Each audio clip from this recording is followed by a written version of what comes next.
যখন আমি পাসপোর্ট বানাইলাম তখন কত আত্মীয় স্বজন বলল, যা হেল্প করবো, বিদেশ যা। পাসপোর্ট হয়ে গেল, ভিসা হয়ে গেল, ফিঙ্গার হয়ে গেল, মেডিকেল হয়ে গেল। 10টা বাড়ির থেকে দাওয়াত দেয়, আমার বাড়িতে খাও, আমার বাড়িতে আইসো। যখনই বড় ভাইটা, নিজের আপন লোকটা টিকিট কাটা হলো, তখন নিয়ে এয়ারপোর্টে আগুয়া দিয়ে আসলো। কত মনের সুখ, নতুন জীবন গর্ব আমি।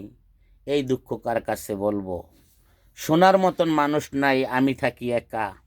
একার মাঝখানেও থাকি কত কটা কষ্টে। বিমানে উঠে দেখি আমি পিছন থেকে তাকিয়ে, এয়ারপোর্টের গেটে থেকে দেখি আমি পিছনে তাকিয়ে, আমার আপন মানুষগুলো ছেড়ে আমি একা একা যাচ্ছি কোথায়।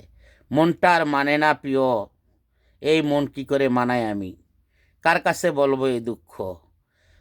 তারপরও আমি বলতে শিখি, আল্লাহ, যাইতাছি বিদেশের মাটিতে, তুমি আমাকে একটু সহায়তা করো। আল্লাহ, তোমার কাছে শুক্রিয়া আদায় করি।